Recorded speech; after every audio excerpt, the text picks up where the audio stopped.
Quase 60 anos depois de sua morte, Getúlio Vargas é cada vez mais um dos fenômenos mais impressionantes da história do Brasil.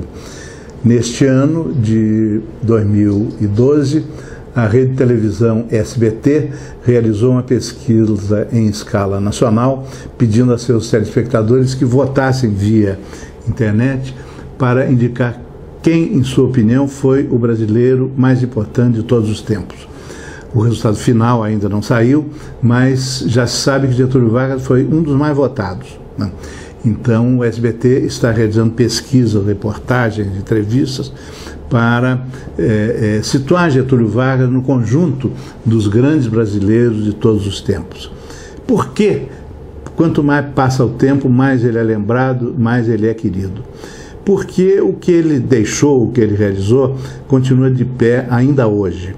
Nós vamos ter, por exemplo, no ano que vem, 2013, os 70 anos de decretação da CLT, a Consolidação da Lei do Trabalho, que foi um dos diplomas legislativos mais importantes do ciclo de medidas de proteção ao trabalho que Getúlio adotou desde sua posse no governo provisório da Revolução de 30, já em novembro daquele ano, quando ele criou o Ministério do Trabalho.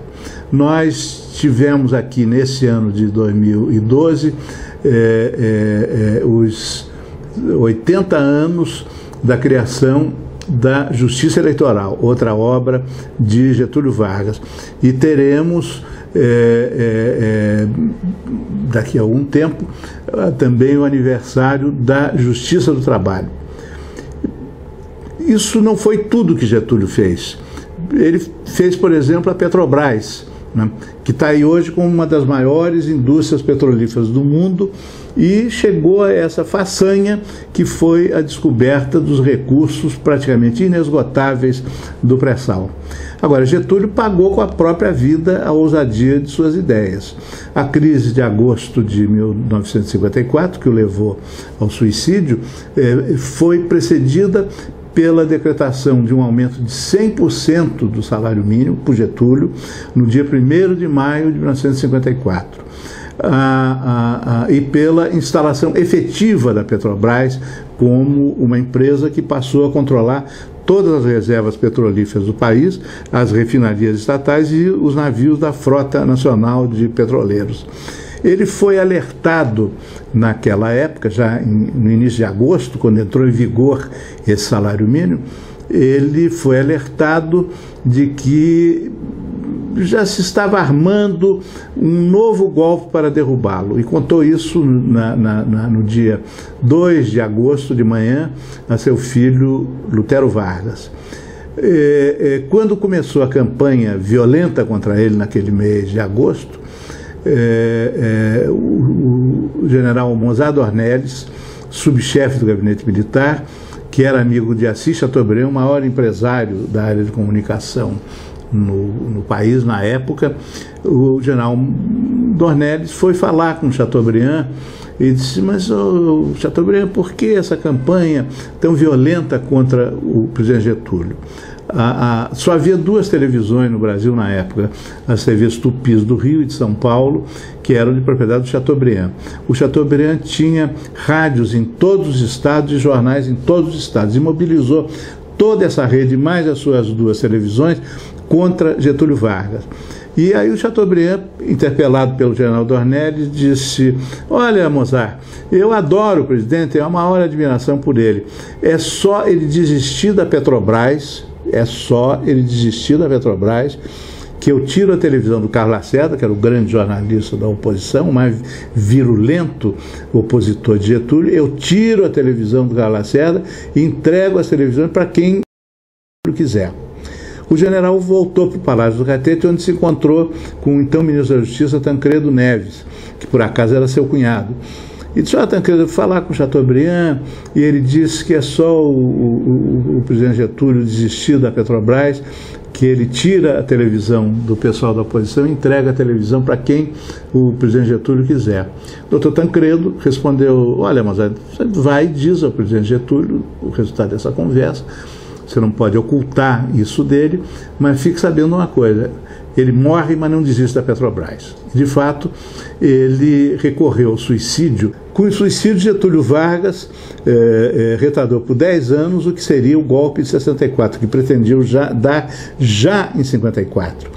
Ele garantiu a realização das eleições daquele ano de 54, a realização das eleições presidenciais de 55, a eleição do presidente Juscelino Kubitschek, seu herdeiro político naquele momento, e a posse do Juscelino. E, além disso, ele salvou toda a obra dele. A Petrobras desistiram de mexer com ela porque haveria uma revolta popular se tentassem acabar com a Petrobras. O salário mínimo aumentar de 100% ficou valendo. E logo depois, no governo do presidente Juscelino, alcançou o maior valor da história, $500 na época. Não esse dólar desmoralizado que está aí hoje. Era o dólar, que era a moeda mais poderosa do mundo. E as outras realizações dele avançaram e prevaleceram. Já se conseguiu mexer um pouco na questão do monopólio estatal do petróleo, mas não o suficiente para abalar a Petrobras, tanto que a Petrobras sozinha chegou no pré-sal, que é uma façanha que nenhuma outra indústria petrolífera no mundo conseguiu realizar, e que só uma empresa com o caráter da Petrobras, uma empresa que não se destina prioritariamente a produzir lucros, mas para atender às necessidades econômicas do Brasil, só uma empresa como a Petrobras poderia chegar no pré-sal, tanto que foi a única que chegou até hoje. Então, neste momento em que homenageamos a memória de Getúlio Vargas, na semana do aniversário do seu suicídio, é preciso nós termos consciência de que foi um dos grandes atos de heroísmo de Getúlio Vargas a opção que ele fez pelo suicídio. Não só ele resgatou a própria honra, que estava arrastada pela lama das calúnias, das infâmias contra ele, como ele garantiu a permanência do processo democrático, evitou uma guerra civil que seria terrivelmente sangrenta, né? E garantiu a permanência das suas realizações. A consolidação da lei do trabalho está aí até hoje. Houve tentativas há algum tempo de certo modo, acabar com ela, de flexibilizá-la, que é a expressão usada nesses casos. E é possível que tenhamos um novo debate sobre isso, ainda esse ano, ou talvez no ano que vem. Mas ela está aí, a Petrobras está aí, a Petrobras está aí, o Banco Nacional de Desenvolvimento Econômico está aí, e todas as realizações de Getúlio estão aí. Por isso é perfeitamente natural que tantos brasileiros que não tiveram a oportunidade de conhecê-lo pessoalmente, do SBT, que para esses brasileiros, Getúlio foi o maior de todos os brasileiros.